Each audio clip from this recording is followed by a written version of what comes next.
Today is the 5th day of this May 1983 7-day retreat, and the Koan for today is case number 55 of the Blue Cliff record, as presented by Sekida in his book 2 Zen Classics. And the title is Dogo's, quote, "I would not tell you," unquote. I would not tell you.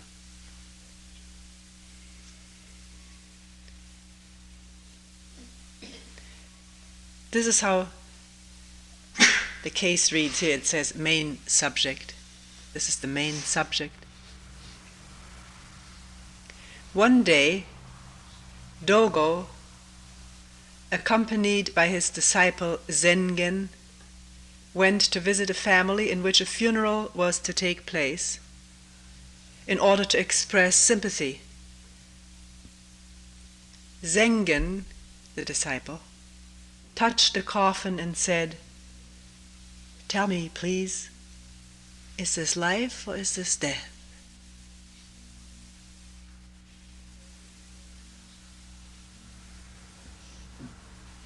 Dogo said, "I would not tell you whether it is life or it is death." Zengen said, "Why don't you tell me?" Dogo said, "No, I would not tell you."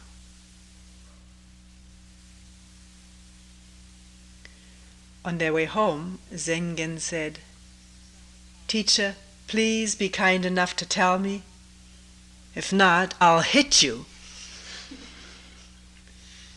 Dogo said, "Strike me if you like, but I won't tell you." Zengen struck Dogo.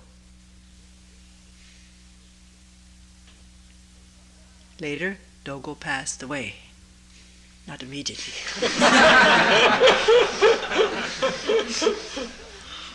Would have been disastrous.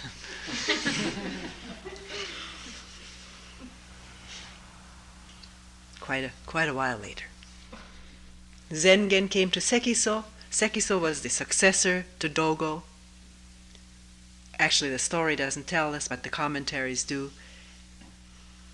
Dogo, the teacher, advised his disciple to take off for a while, because striking a teacher was a severe affair, and Dogo was afraid that the monks would do something to Zengen if they heard that he struck the teacher, so Zengen left, took off. And then later he came back, found out that Dogo had died, and his successor was Sekiso. So Zengen came to Sekiso and told him the whole story. Sekiso said, "I would not tell you whether it is life or it is death." Zengen said, "Why don't you tell me?" Sekiso said, "No, I would not tell you." Upon these words, Zengen attained sudden realization. Another version said he had an insight.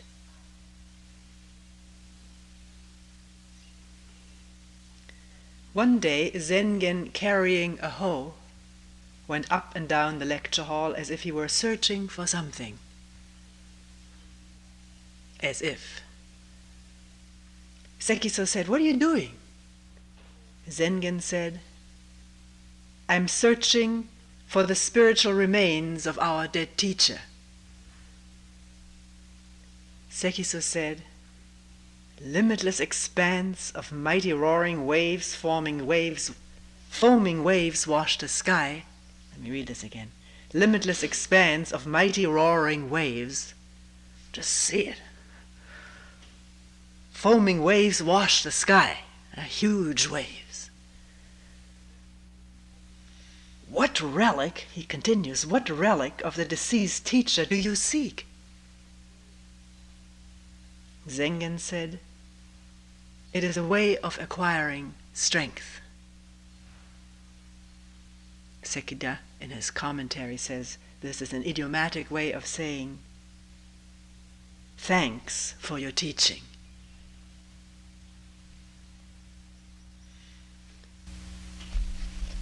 And Sekisu said, the deceased teacher's spiritual remains still exist. It says Taigenfu said this, where he comes in. I don't know whether this is Sekisu in his Chinese name. Could be.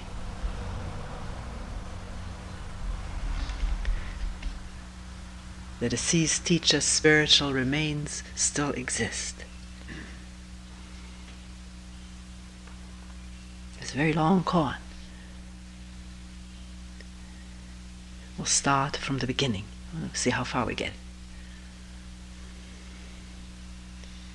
One day Dogo, accompanied by his disciple, went to visit a family in which a funeral was to take place in order to express sympathy.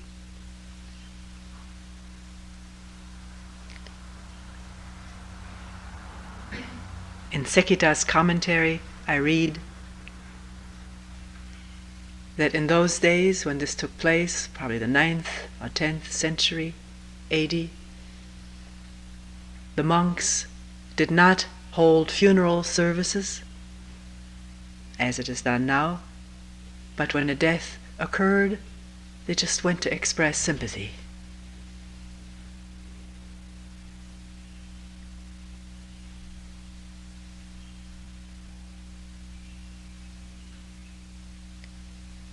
We've all done that. We've been to funerals, relatives of friends,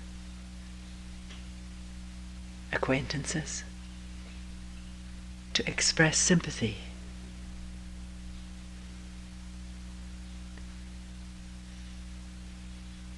I've always felt a little awkward.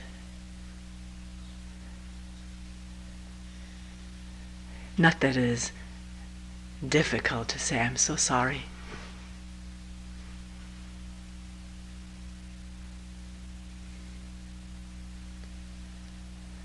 So sorry about your loss, about your father or mother. But somehow or other, it doesn't go deep enough. Just an expression of condolence, which is so prescribed. I remember when my own father or mother had passed away, how people expressed it, and it was almost always the same thing they said.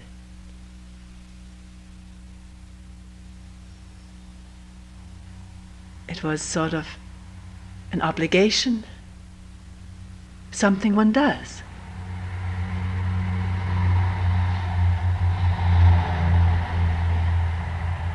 Was there really sorrow?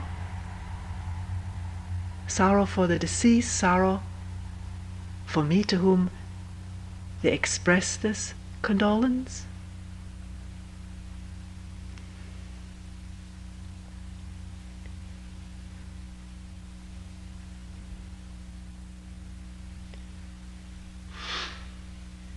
When someone has died close to you, and you really feel the loss yourself, a real pain of loss, profound sorrow, do you need condolences?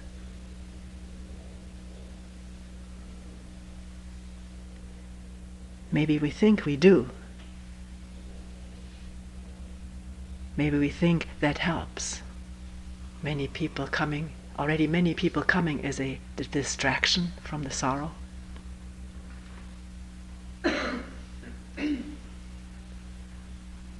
And if one important ingredient of the sorrow is feeling sorry for oneself, for one's loss, for what one is now without, what one is now lacking, the company of the person one loved, felt close to, relied upon, was taken care of, or whatever. If a an important ingredient of this grief and pain is self-pity, then maybe there is a temporary relief, or I don't know how to put it, it feels good that other people feel sorry for one too. And again, one is a step away from the sorrow itself, without, bare of all self-pity. Self-pity muddles sorrow.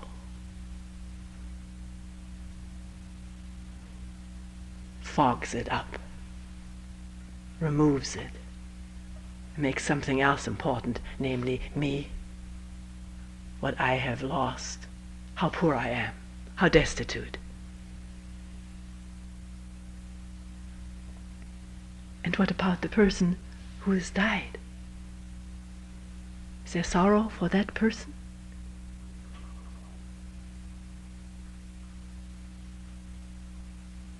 Maybe that person still had wanted to do something in life.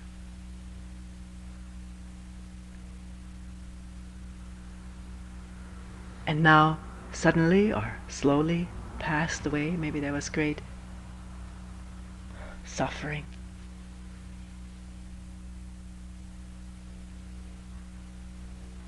Have I felt that all along? Or was it only the fear I may lose that person for what he means or she means to me? All of this can be looked at. Not just to be washed over by tears, even though tears may flow, but to examine clearly.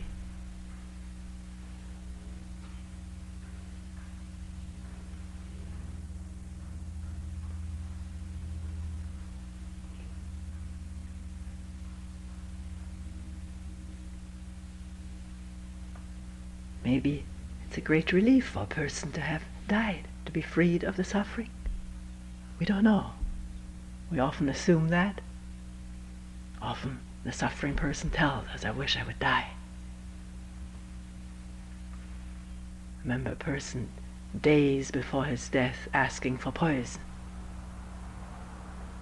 so that he would be free from the pain. Imploring, pleading for it, angrily. Why don't you do that one thing for me?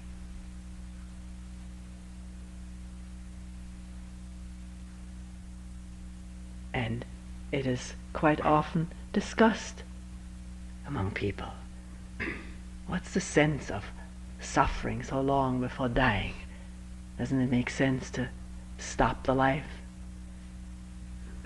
I'm not right now talking whether it makes sense to prolong the life artificially, when it is known it is only a matter of postponing what's inevitable. But this idea of, why should I suffer? Rather finish it quickly. This is because I know that suffering is useless, nothing will come of it, it's terrible, I don't want it, I want to be done with it. And yet I really don't know. You really don't know what may happen to a human being in the stages of terminal illness.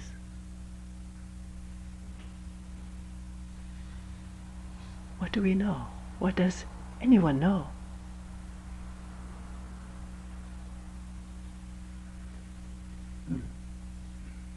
Other than assumptions, or what has been so in the past with other people.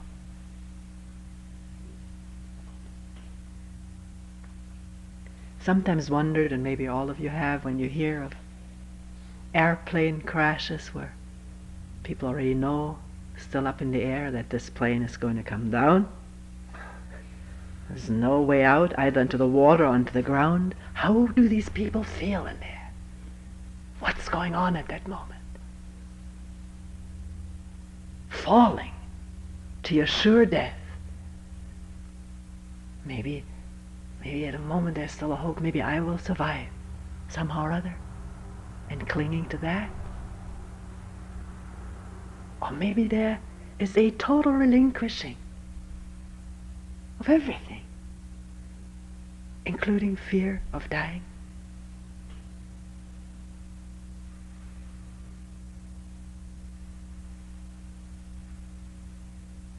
Total relinquishing of this me, which is the source of all fear and hope and sorrow.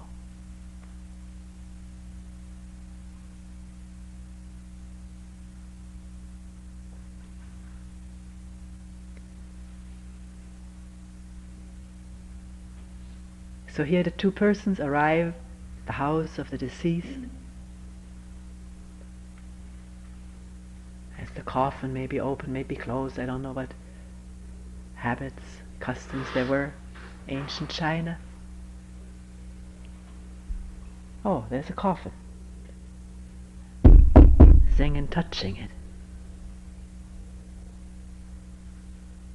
Is he alive? Is he dead?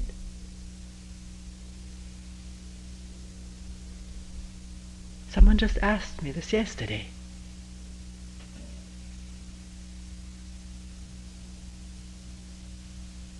My mother passed away recently. What of her? Is she dead? And somehow or other, this person who's working on Mu or Hu said, is there a connection between death and this not knowing?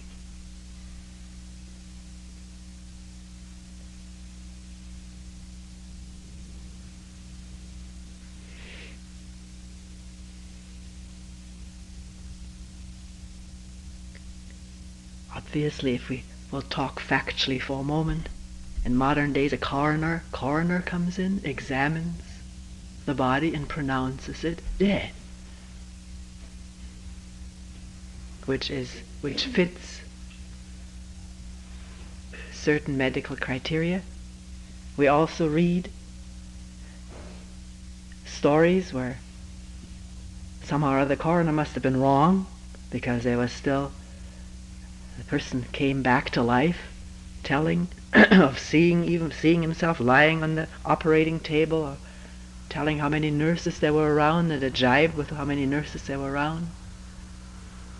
And it sort of appeals to our longing for the mysterious. Obviously, the person was not dead. Because you can say, how do you know? Well, I don't want to get into any argument over it. But somehow something in the brain was still functioning.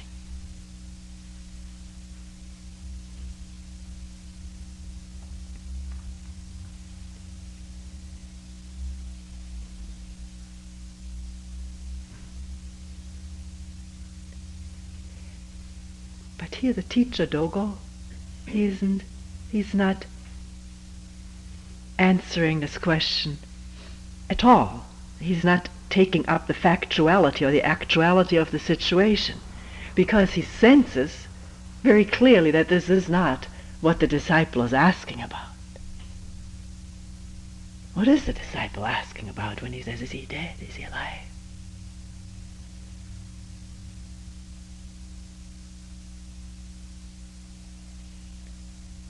Is there in Zengen some real uncertainty, some real fear or apprehension about what this whole matter of life and death is all about? Particularly at this moment, this matter of death, of dying. There is in almost all human beings fear of dying. Whenever I've said this in a talk, at some time, either after the talk or at some other time, a few people have said to me, when you speak about that, you don't speak to me. I'm not afraid of dying. There's no fear of death in me.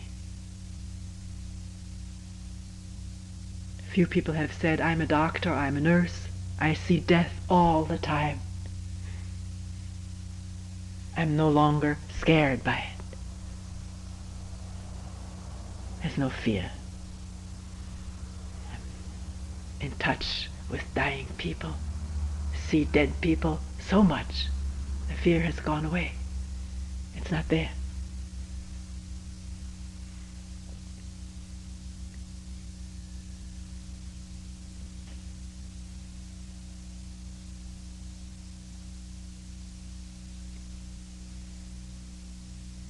It is quite possible, and I'm not talking about the people who've spoken to me, it's quite possible to have seen so many dead or dying people that it doesn't touch deeply. One has grown a thick skin to this own fear of not being. One thinks there is no fear, and it doesn't come up. It is not in the waking consciousness.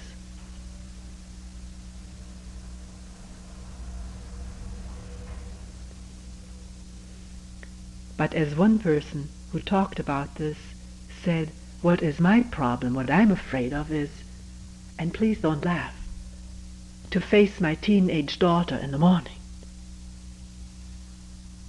and during the day, not really knowing how to deal with her. There's always something different coming up, and always at a loss how to respond appropriately. It arouses great fear in me. And another person said, death I'm not afraid of, but to be ostracized by others, that was one thing I was always dreading. It must have happened to me, or maybe I remember it happened. And I dread that, to be ostracized by people, or ridiculed. And the third person said, what I'm afraid of is to stand alone.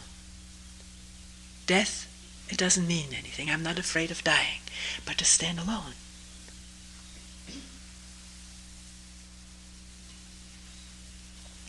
Maybe in these three different cases there's something that's quite in common, and is not so different from the fear of dying. And I don't mean physical death, whenever that comes, sooner or later.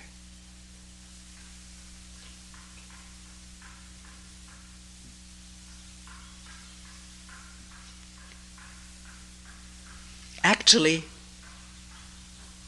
human beings have known that the fear of being ostracized is greater than the fear of death, and this is why ostracism was invented as a cruel punishment, crueler than killing the person. Greece and Rome, with all these little islands around, a lot of these little islands, a little jail on them, and that's where the person was sent.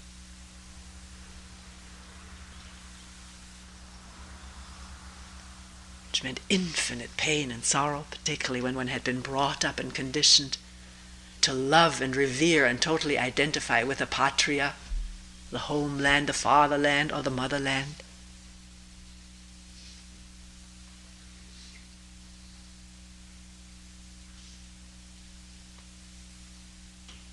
I wonder if these people died to the image of fatherland.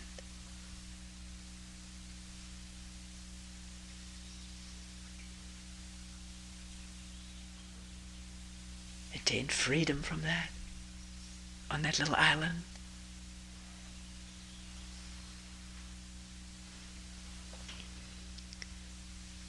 What does it mean to be ostracized, to be ridiculed?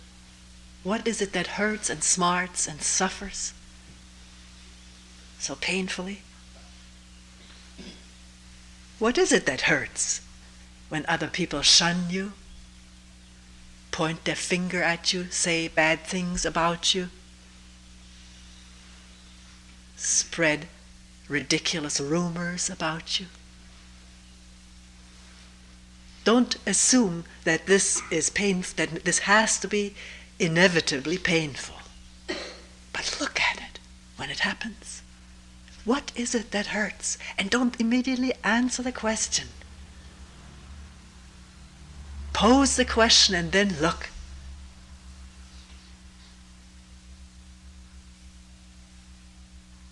Carefully, patiently. What is it that hurts?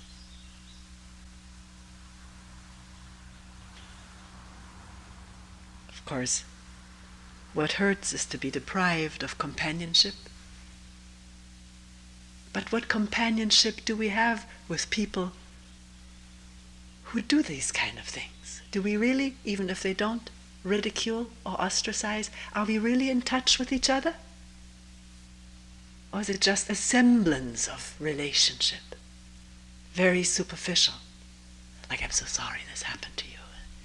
Yeah, these superficial phrases in which we communicate with each other and sort of just think we have friends or company.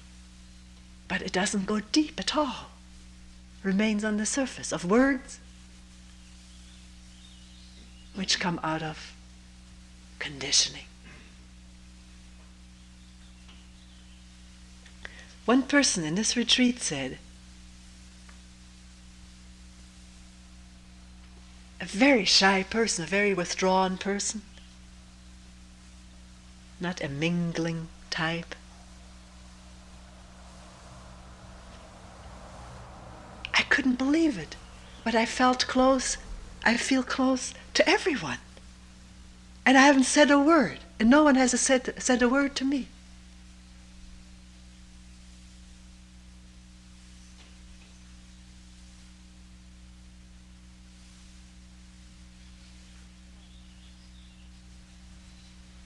So what is it that smarts, apart from what we just discussed, the lack of having people around one, even if it is superficial, because they stay away as though one was the plague.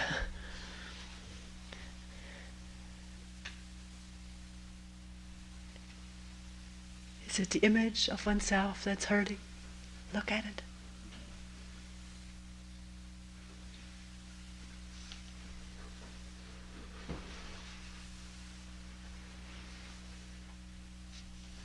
The image, I should be respected, I should be loved, I should be taken seriously. And in this pain of the image, one doesn't see the other people who are ridiculing, who are ostracizing. Why do they do that? Because of me? Or is this their own problem? If I have no image to bar me, to imprison me, because the image is the prison, is the ultimate prison. Those bars are not there. Then I see that people have problems. Or maybe I caused them a problem and they overreacted. But maybe we can get together again and discuss it. Or maybe this phase of ridicule will pass. Because no one laughs at someone else forever.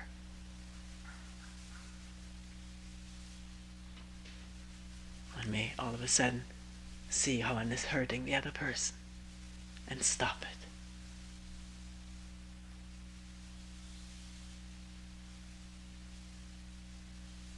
Say, I'm sorry. I didn't mean it. Let's talk about it. That doesn't always happen. So, standing alone, what is the fear?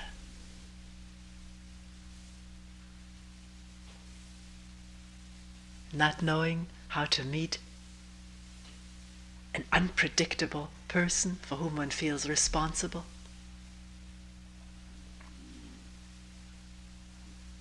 What is the fear? I should be a good mother. That's an image. She should be a good daughter. That's an image. And one doesn't see what she is and what I am. Maybe I'm not a good mother. I don't know what I am. Let me see how I respond to her, what I say. Let me listen to the tone of my voice when I talk to her. I don't listen to the tone of my voice, but her tone of her voice really scratches me. I think, why does she talk like that? And I didn't hear what brought it about. Maybe. I don't know. I got to be very attentive if I want to tackle this problem. Put the fear aside and tackle it. Open eyes and ears and listen and hear and look and expose myself freely. And standing alone, without anyone to depend upon, to rely upon, to lean against. Don't we all have to face that? That's what is faced by a dying person, if it is faced. A person may be drugged, either by drugs or by thoughts of the hereafter, or numbed with fear, or face it. This instant of having no one and nothing to rely upon. Either one creates something in one's mind to alleviate this fear of standing alone, or one creates nothing and faces the fear and the aloneness and the nothingness whenever it comes up completely. Is it possible? Only you can find out. Someone else saying it is possible is no real help. Well, it may be a little inspiration. But then you may start relying on that inspiration and want to be inspired over and over again, rather than taking that leap and facing it.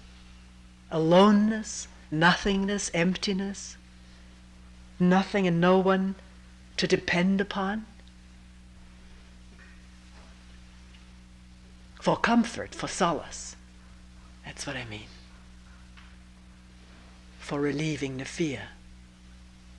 Doesn't mean that all grocery stores go out of business so you can't buy some food. We do rely on people, depend on people. We do depend on each other. I'm not talking against this or about that. Please don't misunderstand this. It is this dependence on comfort and alleviation of pain. And we think we're doing a marvelous thing for someone if we comfort that person. You'll be all right. You'll be better.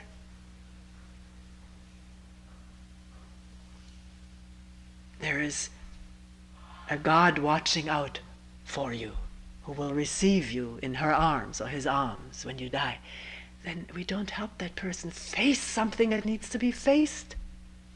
We think we're doing a marvelous job. Better just to sit with a dying or sick or miserable person. Just to sit with a person. If the person doesn't ask a question, so something can be opened up. If that happens, then there is that possibility of looking at this thing together. The fear. Fear of standing alone. Fear of loneliness, of abandonment, which we all have some place or other, because we all have been abandoned and lonely at some time or another, and been scared silly about it as little children.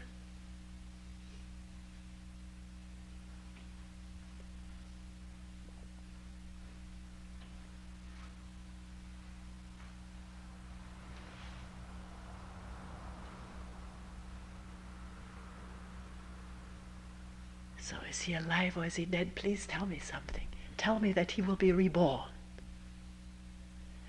And I can breathe a sigh of relief, because then I know I will also be reborn. I don't have to be afraid of death anymore. I don't have to face that fear. But this man says, I will not say. I will will not give you relief. Sounds cruel, but it's not cruel. Much more cruel to start expounding the theory of reincarnation, which is a theory.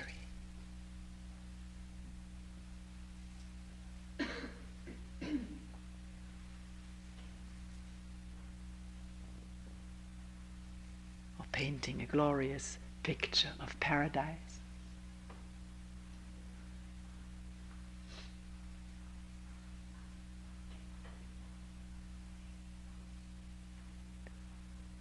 So the question, the answer obviously did not satisfy. It did not do away with the uncertainty, the anguish.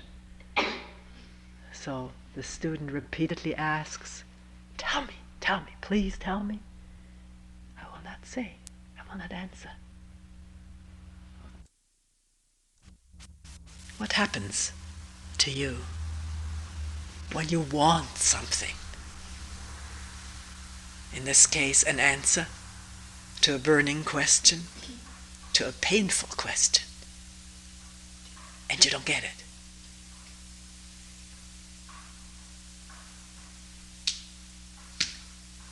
If one doesn't start looking inside, one projects on the outside.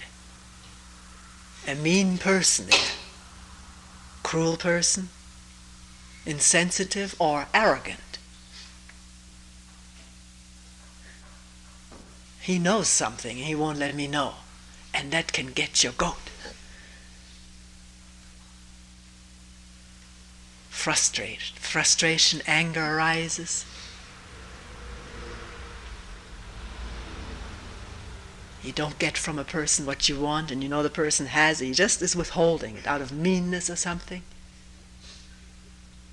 So you get angry, and he says, I'm going to hit you if you can tell me.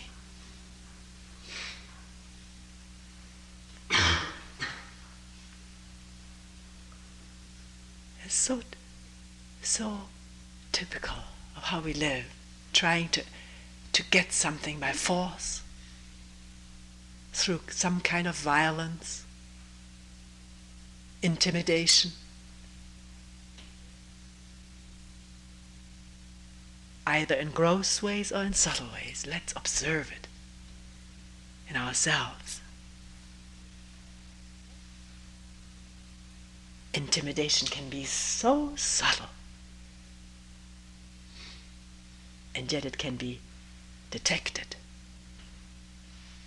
And if it is really detected, one will abstain from that. Because why should one intimidate a person?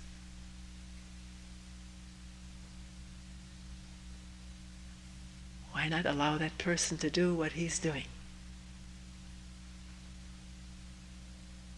rather than doing what I want him to do?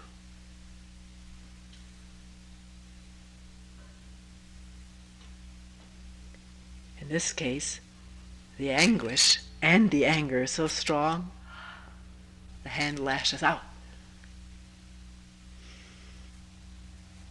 Doesn't say how the teacher responded. Doesn't say.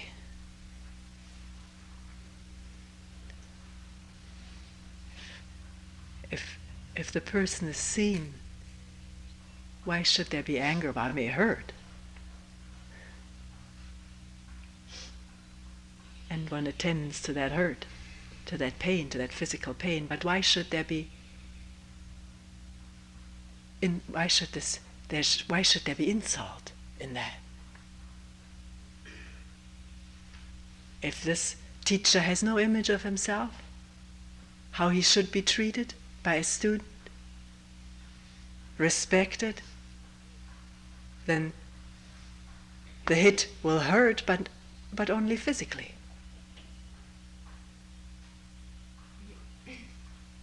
Because the situation is clear. The anguish and anxiety, frustration and anger in the other person is very obvious.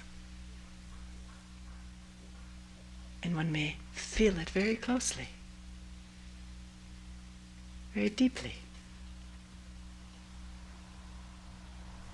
and understand that giving answers or solace is not the solution.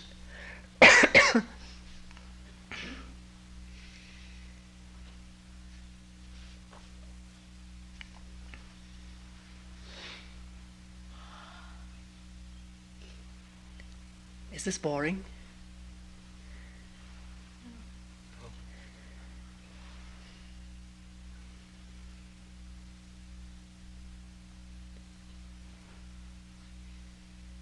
Why do you ask? Because I heard people yawning.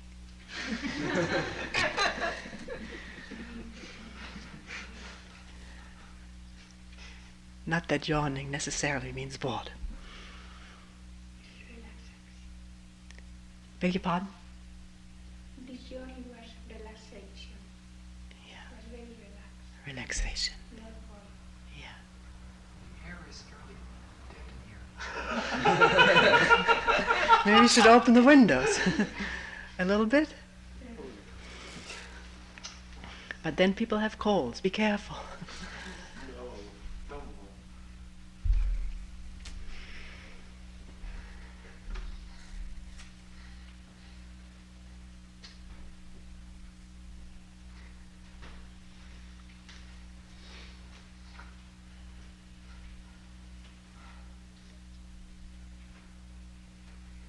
Zingen left the place, not knowing.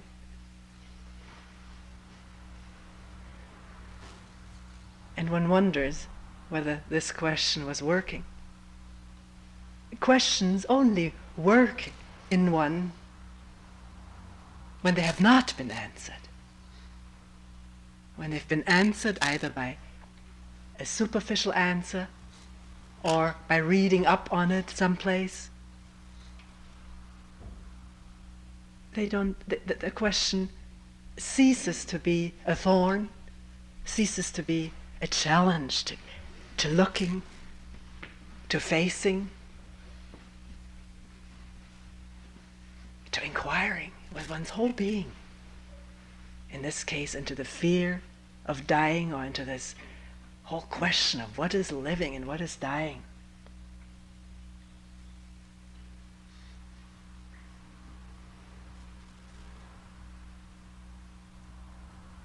Very surely the question must have been working very deeply with this man, because when he came back and he asked again and the same answer was given, it was a new answer. It was a new response, because there was an insight. An insight into what?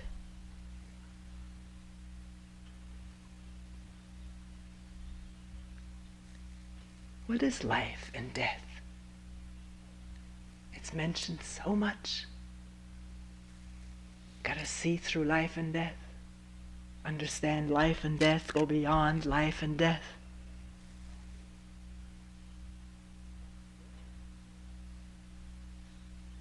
What scares us is the thought of it, the thought of death, the idea of it, the imagination of being buried alive, or whichever way the imagination runs, of thinking of all that one leaves behind, and then the aching attachment to that, the ache of the attachment as one thinks of leaving it, what one has accumulated, one's family, one's things, one's ideas, one's knowledge, reputation, or one's garden, one's animals. It's always the thought of leaving it, of being separate from it, which is the thought of dying. And of course the thought of not continuing as I know myself, as I want to be. That story, that serial story of my life, ending. It's such a saddening thought to so many people, a fearful thought. And maybe what's going to happen to me after I die? I've heard so much about the last judgment, hell, condemnation, which are all thoughts, if you look at it, all springing from the human mind, human imagination.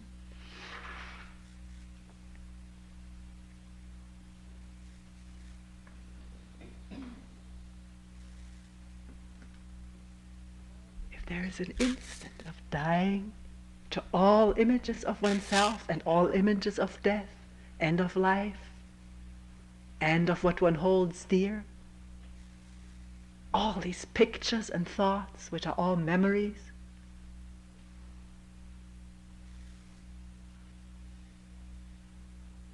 the me itself is a bundle of memories.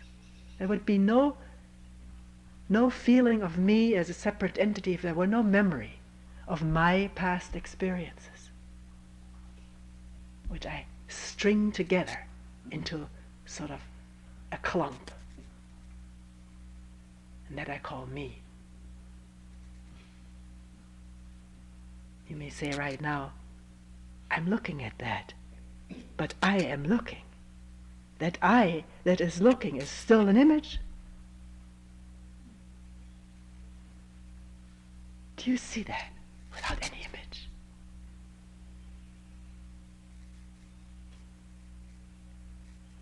Then you see that life and death are ideas. Because life is not life, the word, and death is not death, the word. What is it from moment to moment? If you have no ideas, if you don't take your refuge in them, if you really don't know, if you don't know what aloneness is, but you're in touch with the fear about it or the pain of it,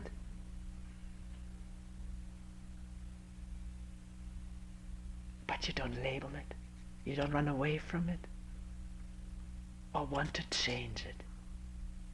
Know what to do about it.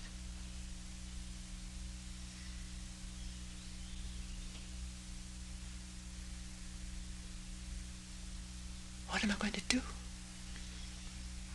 I don't know. Not knowing.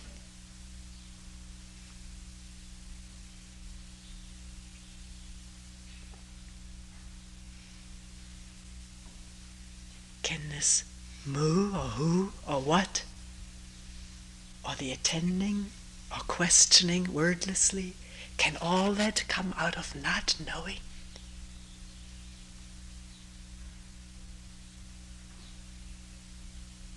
Going where? You don't know. Do you want to make a picture of it for a little comfort? Then you know. But that's not living or dying. It's just a picture of it.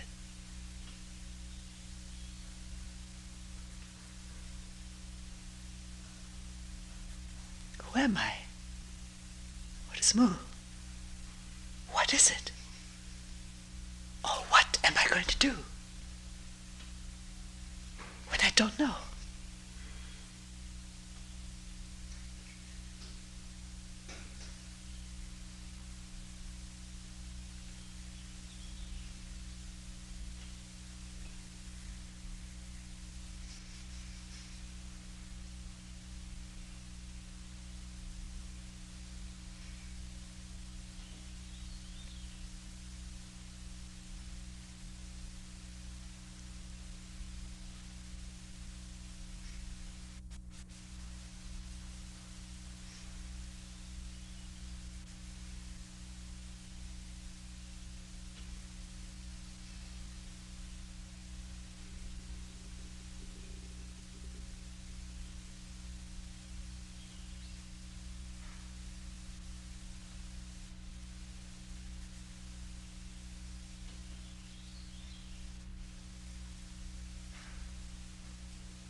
we'll end here for today.